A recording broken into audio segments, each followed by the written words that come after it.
اور جب بیٹیاں کھانا بناتی تھی باپ کا دل خوش ہو جاتا تھا، اور جب بیویاں کھانا بناتی تھی تو شوہر کا دل خوش ہو جاتا تھا۔ میں شاید مجھے معاف کر دینا،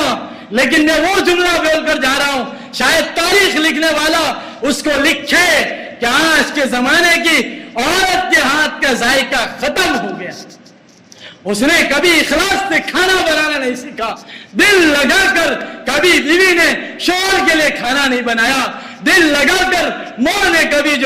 اپنے بیٹے کے لیے کھانا نہیں بنایا، دل لگا کر کبھی بہن نے بھائی کے ہاتھ بھائی کے لیے کھانا نہیں بنایا، دل لگا کر کبھی بیٹی نے شاید باپ کے لیے کھانا نہیں بنایا۔ اس لیے مائیں آج ہوٹل اتنی آباد ہوئی، یہ تو آن لائن آرڈر کر رہے، لو بھائی اب کہاں سے لائے بہنیں آن لائن آرڈر، اور وہ بھی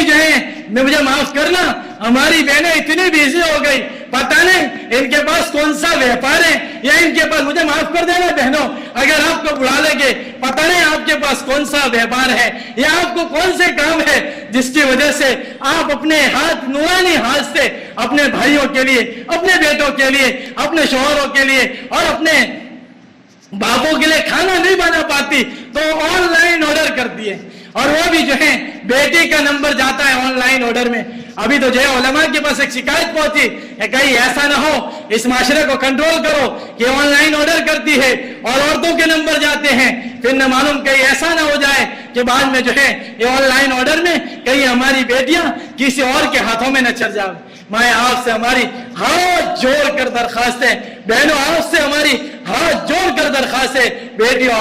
آپ سے ہماری ہاتھ جوڑ کر درخواست ہے کہ آپ اپنے آپ پر کنٹرول کرو۔ آپ کے ہاتھ میں قدرت نے وہ لذت رکھی ہے جو نہ کسی ہوٹل میں ہے، جو نہ کسی دنیا کی بڑی سے بڑی ہوٹل میں ہے، نہ کسی اور کے ہاتھ میں۔ جو لذت آپ کے ہاتھ میں ہے وہ کسی کے ہاتھ میں نہیں ہے۔ مسلمان خاتون جب بسم اللہ بول کر، اللہ کا نام لے کر، دل لگا کر، ذکر کرتے ہوئے کھانا بناتی ہے، اللہ اس میں وہ لذت ڈالتے ہیں کہ جس کے اندر جنت کی لذت بھی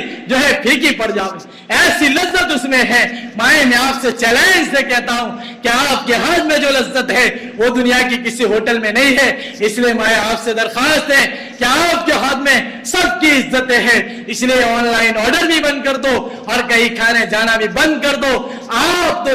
اپنے گھروں میں رہو، اپنی عبادت کے ساتھ، اپنے شوہروں کی، اپنے بھائیوں کی، اپنے باپوں کی، اپنے بیٹوں کی خدمت کے ساتھ، اپنی اولاد کی تربیت کے ساتھ ایک اچھی بہن بن کر، ایک اچھی بیٹی بن کر، ایک اچھی ماں بن کر، ایک اچھی بیوی بن کر زندگی گزارنا سیکھے۔ میں انشاءاللہ آنے والا تاریخ لکھنے والا لکھے گا کہ ہماری ماؤں نے اپنے معاشرے کو کنٹرول کیا تھا اور انہوں نے ان کے مردوں کا ساتھ دیا تھا۔ اب ہماری جماعتیں بن رہی ہے معاشرے کے کنٹرول پر، آپ بھی ان کا ساتھ دیں، ان کے لیے دعا کریں، اللہ ان کو مضبوط بنائے، ان کام کرنے والوں کو، اس میں قربانیاں دینے والے کو، اس میں مال لگانے والے کو، اس میں وقت لگانے والے کو اللہ بہترین بدلے دے اور ان کو کامیاب کرے، اور ہمارے معاشرے کو ایک اچھا معاشرہ بنائے، ہمارے معاشرے کو ایک مثالی معاشرہ بنائے، ہمارے معاشرے کو ایک